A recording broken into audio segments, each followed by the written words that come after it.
Chapter 9. I Scoop Poop. I lost hope when I saw the horse's teeth. As I got closer to the fence, I held my shirt over my nose to block the smell. One stallion waded through the muck and whinnied angrily at me. He bared his teeth, which were pointed like a bear's. I tried to talk to him in my mind. I can do that with most horses. "Hi," I told him. "I'm going to clean your stables. Won't that be great?" "Yes," the horse said. "Come inside. Eat you, tasty half-blood." "But I'm Poseidon's son," I protested. "He created horses." Usually this gets me VIP treatment in the equestrian world, but not this time. "Yes," the horse agreed enthusiastically. "Poseidon can come in too. We will eat you both, seafood." "Seafood?" the other horses chimed in as they waded through the field. Flies were buzzing everywhere, and the heat of the day didn't make the smell any better. I'd had some idea that I could do this challenge because I remembered how Hercules had done it. He channeled a river into the stables and cleaned them out that way. I figured I could maybe control the water. Sorry guys, but slow to change. But if I couldn't get close to the horses without getting eaten, that was a problem. And the river was downhill from the stables, a lot farther away than I'd realized, almost half a mile. The problem with the poop looked a lot bigger up close. I picked up a rusted shovel and experimentally scooped some away from the fence line. Great. Only 4 billion shovelfuls to go. The sun was already sinking. I had a few hours at best. I decided the river was my only hope. At least it would be easier to think at the riverside than it was here. I set off downhill. When I got to the river, I found a girl waiting for me. She was wearing jeans and a green t-shirt, and her long brown hair was braided with river grass. She had a stern look on her face. Her arms were crossed. "Oh, no, you don't," she said. I stared at her. "Are you a naiad?" She rolled her eyes. "Of course." "But you speak English, and you're out of the water. What, you don't think we can act human if we want to?" I'd never thought about it. I kind of felt stupid, though, because I'd seen plenty of naiads at camp, and they'd never done much more than giggle and wave at me from the bottom of the canoe lake. "Look," I said, "I just came to ask." "I know who you are," she said, "and I know what you want. And the answer is no. I'm not going to have my river used again to clean that filthy stable." "But, oh, save it, sea boy.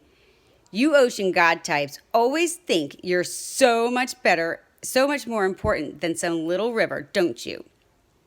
Well, let me tell you, this naiad is not going to be pushed around just because your daddy is Poseidon.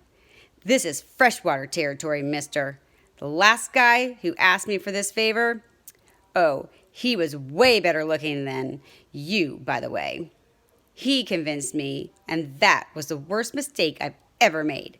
Do you have any idea what all that horse manure does to my ecosystem?"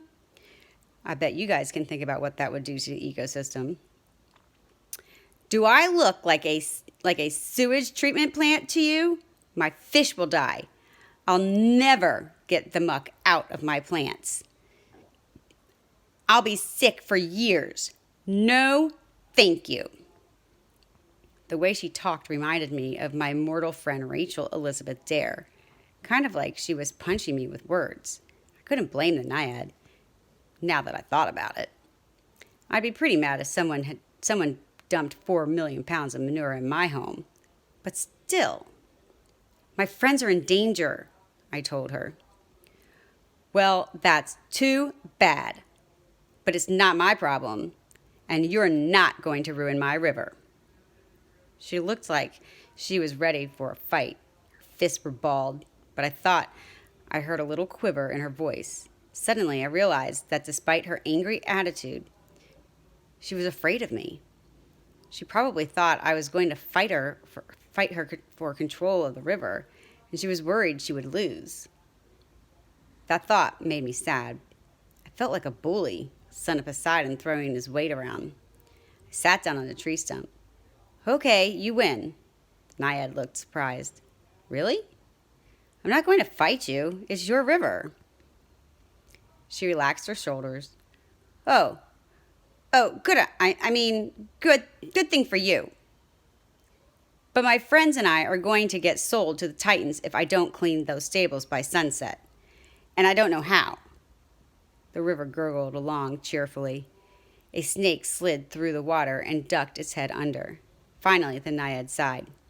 I'll tell you a secret, son of the sea god. Scoop up some dirt. What? You heard me. I crouched down and scooped up a handful of Texas dirt. It was dry and black and spotted with tiny clumps of white rock. No, something besides rock.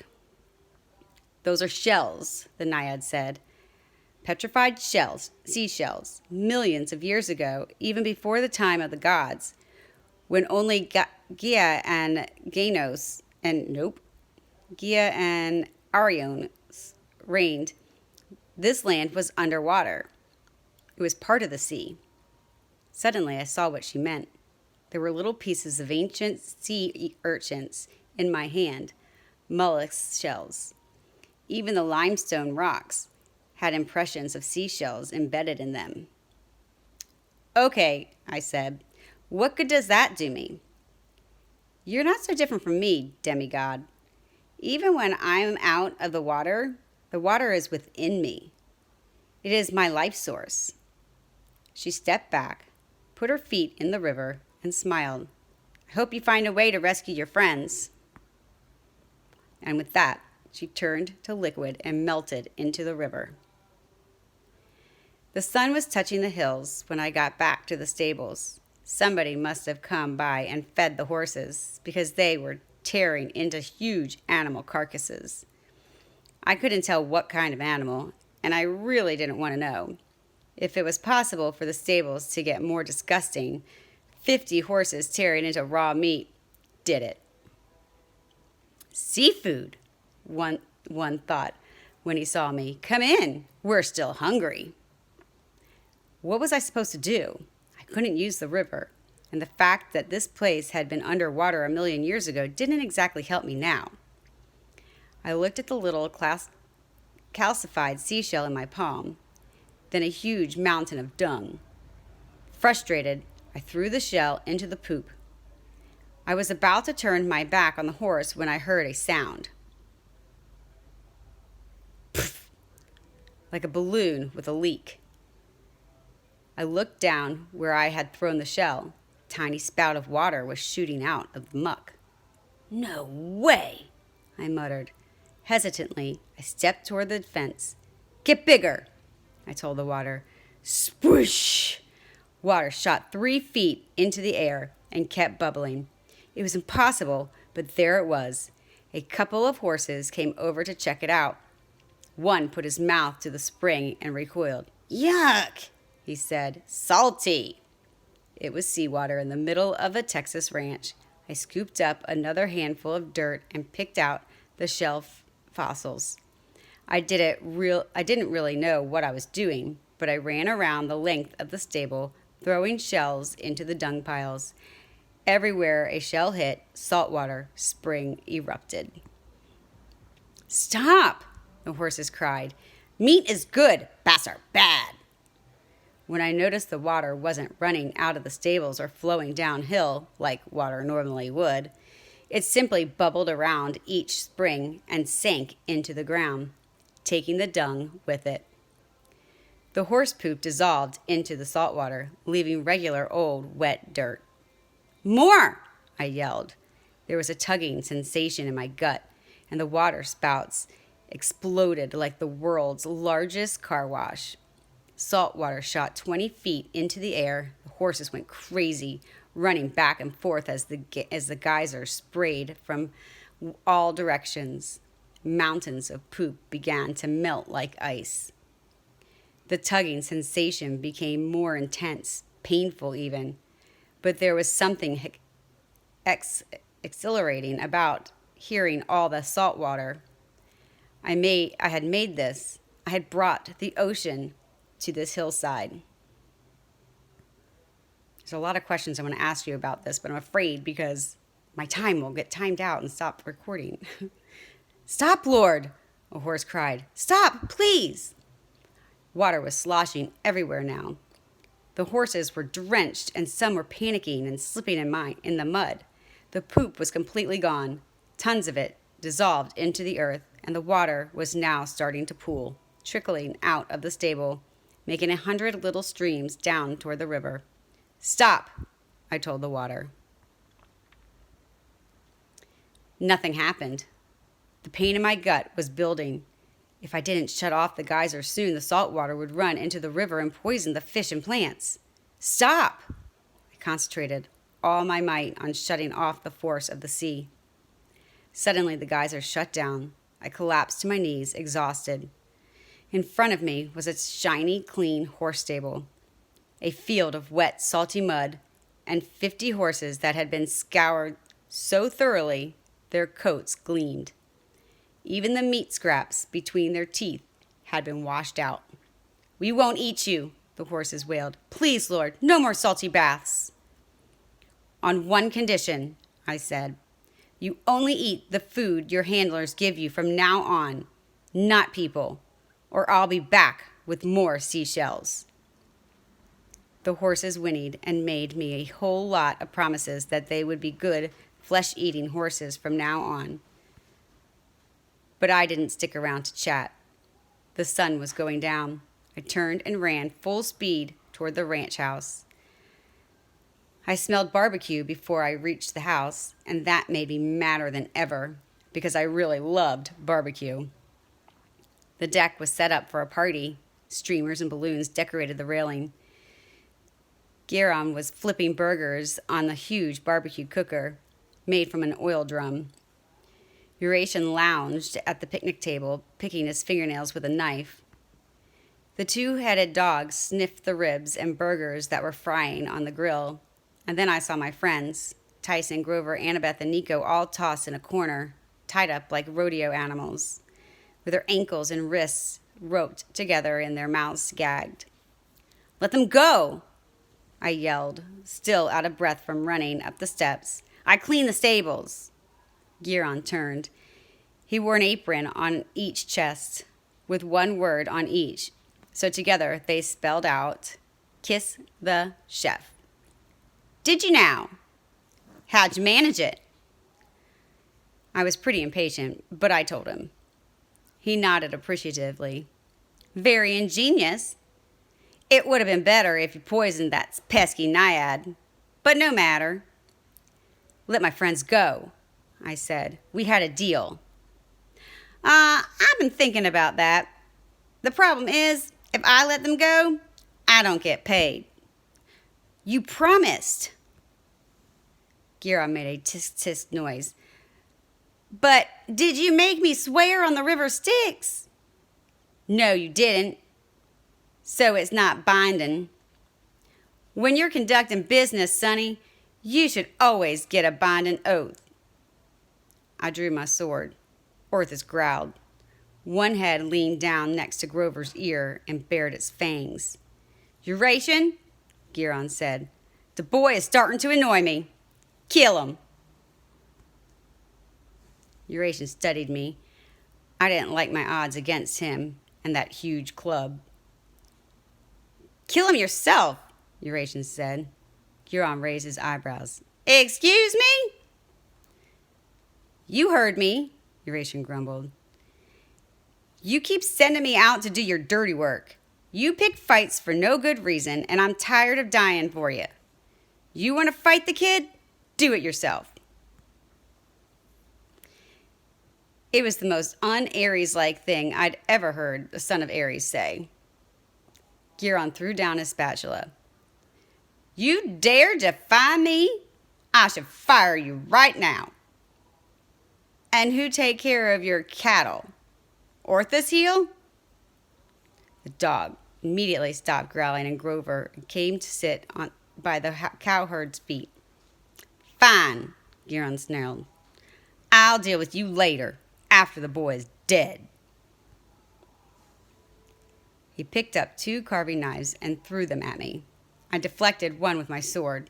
The other impaled itself in the picnic table on each end of Eurasian's hand.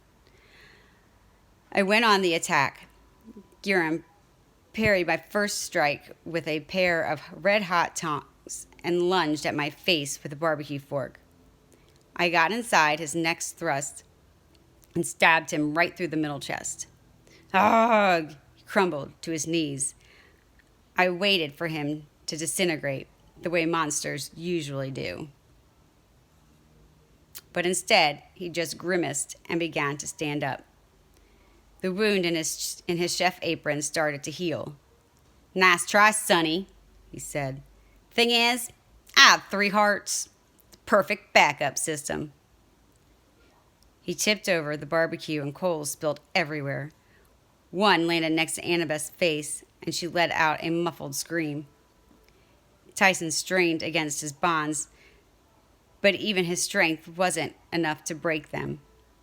I had to end this fight before my friends got hurt. I jabbed Giron in the left chest, but he only laughed. I stuck him in the right stomach. No good. I might as well have been sticking a sword in a teddy bear for all the reaction he showed. 3 hearts, the perfect backup system. Stabbing one at a time was no good. I ran into the house. "Coward!" he cried. "Come back and die, right?" The living room walls were decorated with a bunch of gruesome hunting trophies. Stuffed deer and dragon heads, a gun case, a sword display, and a bow with a quiver. Giron threw his barbecue fork, and it thudded into the wall right next to my head. He drew 2 swords from the wall display. "Your head's going to go right there, Jackson, next to the grizzly bear." I had a crazy idea. I dropped Riptide and grabbed the bow off the wall. I was the worst archery shot in the world. I couldn't hit the targets at camp, much less a bullseye, but I had no choice. I couldn't win this fight with a sword. I prayed to Artemis and Apollo, the twin archers, hoping they might take pity on me for once. "Please, guys, just 1 shot, please." I notched an arrow. Giron laughed. "You fool! 1 arrow is no better than 1 sword." He raised his swords and charged. I dove sideways. Before he could turn, I shot my arrow into the side of his right chest. I heard thump, thump, thump as the arrow passed clean through each of his chests and flew out the left side, embedding itself in the forehead of the grizzly bear trophy. Giron dropped his swords. He turned and stared at me. "You can't shoot! They told me you couldn't." His face turned a sickly shade of green. He collapsed to his knees and began crumbling into sand until all that was left were 3 cooking aprons and an oversized pair of cowboy boots. I got my friends untied. Eurasian didn't try to stop me. Then I stoked up the barbecue and threw the food into the flames as a burnt offering for Artemis and Apollo. "Thanks, guys," I said. "I owe you one." The sky thundered in the distance, so I figured maybe the burgers smelt okay. "Yay for Percy!" Tyson said. "Can we tie up this cow herd now?" Nico asked. "Yeah," Grover agreed. "And that dog almost killed me." I looked at Eurasian, who still was sitting relaxed at the picnic table. Orthus had both his heads on the cowherd's knees. "How long will it take Giron to reform?" I asked. Eurasian shrugged. 100 years? He's not one of those fast reformers, thank the gods. You've done me a favor. "You said you died for him before?" I remembered. "How?" "I've worked for that creep for thousands of years. Started as a regular half-blood, but I chose immortality when my dad offered it. Worst mistake I ever made. Now I'm stuck here at this ranch. I can't leave. I can't quit. I just tend the cows and fight Giron's fights. We're kind of tied together." "Maybe you can change things," I said. Eurasian narrowed his eyes. "How?" Be nice to the animals. Take care of them. Stop selling them for food and stop dealing with the Titans. Eurasian thought about that. That'd be all right. Get the animals on your side, and they'll help you. Once Giron gets back, maybe he'll be working for you this time. Eurasian grinned. Now that I could live with. You won't try to stop us leaving? Shoot, no. Annabeth rubbed her bruised wrists. She was still looking at Eurasian suspiciously. Your boss said that somebody paid for our safe passage. Who? The cowherd shrugged. Maybe he was just saying that to fool you. What about the Titans? He asked her. Did you Iris message them about Nico yet? Nope. Giron was waiting until after the barbecue. They don't know anything yet about him. Nico was glaring at me. I wasn't sure what to do about him. I doubted he would agree to come with us. On the other hand, I couldn't just let him roam around on his own. You could stay here until you're done with your quest. Until we're done with our quest, I told him. It would be safe. Safe? Nico said. What do you care if I'm safe? You got my sister killed. Nico, Annabeth said. That wasn't Percy's fault. And Giron wasn't lying about Kronos wanting to capture you. If he knew who you were, he'd do anything to get you on his side. I'm not on anyone's side, and I'm not afraid. You should be, Annabeth said. Your sister wouldn't want... If you cared for my sister, you'd help me bring her back. A soul for a soul? I said. Yes. But if you didn't want my soul... I'm not explaining anything to you. He blinked tears back out of his eyes. And I will bring her back. Bianca wouldn't want to be brought back, I said. Not like that. You didn't know her, he shouted. How do you know what she would want? I stared at the flames in the barbecue pit. I thought about the line in Annabeth's prophecy. You shall rise or fall by the ghost king's hand. That had to be Minos, and I had to convince Nico not to listen to him. Let's ask Bianca. The sky seemed to grow darker all of a sudden. I've tried, Nico said miserably. She won't answer. Try again. I've got a feeling she'll answer with me here. Why would she? Because she's been sending me Iris messages, I said, suddenly sure of it. She's been trying to warn me what you're up to, so I can protect you. Nico shook his head. That's impossible. One way to find out. You said you're not afraid. I turned to Eurasian.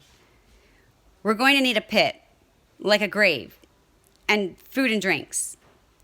Percy, Annabeth warned. I don't think this is a good... All right, Nico said. I'll try. Eurasian scratched his beard. There's a hole dug out back for a septic tank. We could use that. Cyclops boy, fetch my ice chest from the kitchen. I hope the dead like root beer.